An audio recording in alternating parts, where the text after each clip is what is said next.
Governments all over the world have orchestrated artificially low interest rates. They've done that a number of ways.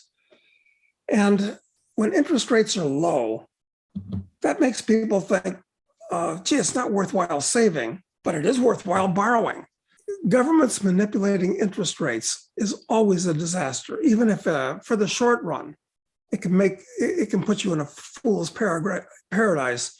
But in the long run, which has arrived incidentally, it gives you a very real disaster. According to data from the U.S. Bureau of Labor Statistics, the United States Consumer Price Index for June 2022 was 9.1% instead of the expected 8.8%. Compared to June 2021, there has been a 59.9% increase in gas prices, 98.5% in fuel oil, and over 10% increase in the prices of meat, poultry, fish, and milk.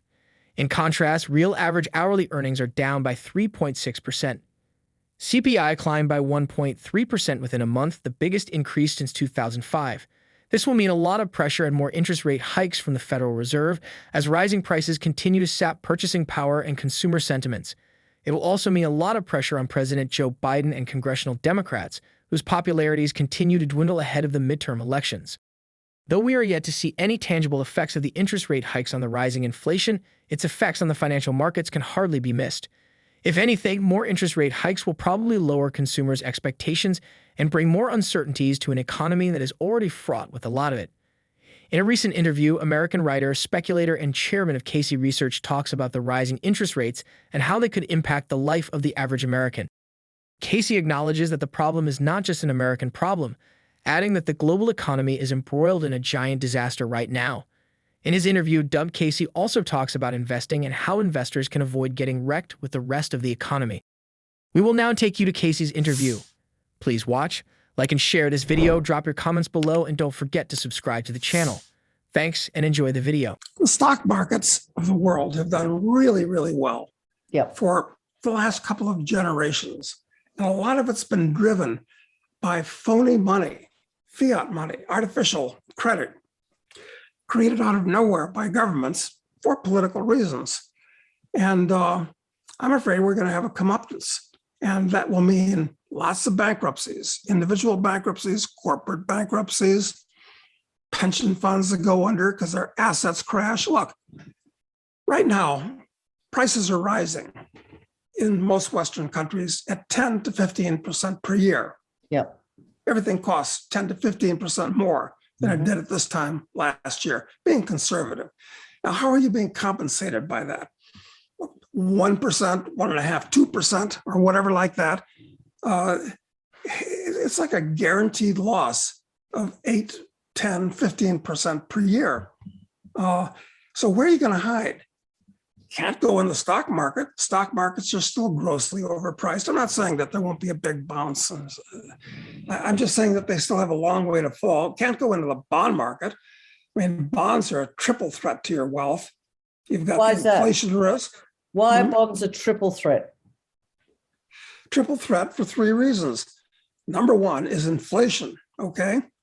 The dollars those bonds are denominated in are losing value at the rate of 10 to 15% per year right now.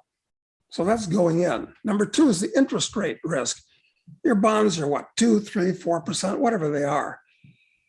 But interest rates are probably going to go way above the current rate of inflation. I think they're headed back to 8, 10, 15% or more. And the current value of a bond fluctuates inversely with interest rates. So that's the second risk. And the third thing is the default risk. Now, of course, your government bond won't default because they'll just print up more money to pay it off. But corporations can default, in which case you get part or perhaps zero of what you put. So bonds are a triple threat to your financial well-being. You should sell your bonds tomorrow morning. From stocks to bonds, real estate, and other financial instruments, everything is buckling under the intense pressure of supply chain issues, skyrocketing inflation, interest rate hikes, and poor monetary policies. So, the question remains, how do investors get by during such times? Here is Keiser's good-natured but somewhat old-fashioned piece of advice for investors. Yeah, where can you run and hide? Let's look at the alternatives. You can stay in cash. Okay, maybe it's better to lose 5 or 10% per year, but still have the cash, assuming your bank gives it to you, which is another problem. Banks treat the money that you deposit with them today as kind of their money, not your money. And it can be hard even getting your money out of a bank these days. You can go into the stock market, but just as we've had a 40-year bull market, in many ways driven by artificial credit creation, I think we could have a long and nasty bear market. So I don't like that. Bonds, that's a kiss of death. So stay out of there. What about real estate? It's been very good to almost everybody for a long time. Yeah. The problem with real estate in most of the Western world is it's built on a foundation of debt. It's all borrowed money.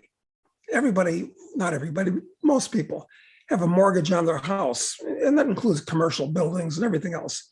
It's all built on debt.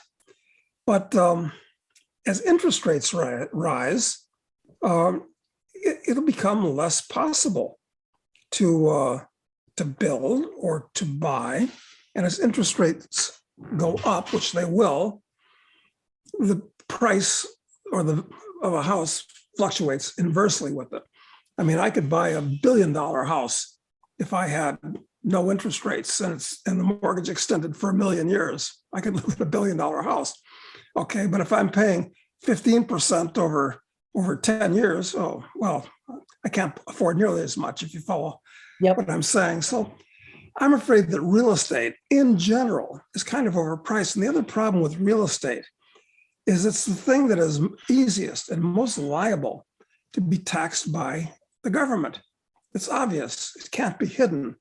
And it's something that only rich people have, or at least middle-class people. So that real estate's been very, very good to me in a lot of countries, but I'm not crazy about it anymore. So where are you going to run and hide at this point? Okay, it's really quite tough. This is why Richard Russell, some of your listeners may know who he is, or was, I should say, says that in a depression, everybody loses. The winner is just the person that loses the least. That's why they call it a depression, a period of time when most people's standard of living drops significantly. Okay, that's what we're going through right now. So what should you be doing? I'm telling you what you shouldn't do in danger areas. Well, I'm forced to the conclusion that if you want to preserve capital, even at $17.50 today or whatever it is, I'd say buying gold coins is the smartest way to save and put capital aside and just have it. It's money in its most basic form. It's the only financial asset that's not simultaneously somebody else's liability. And that's really important in an unstable world like today.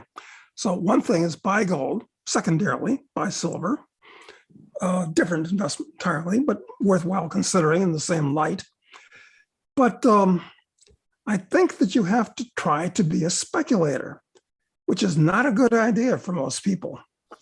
Most people equate that with gambling, or it turns into gambling for most people if they don't know what they're doing.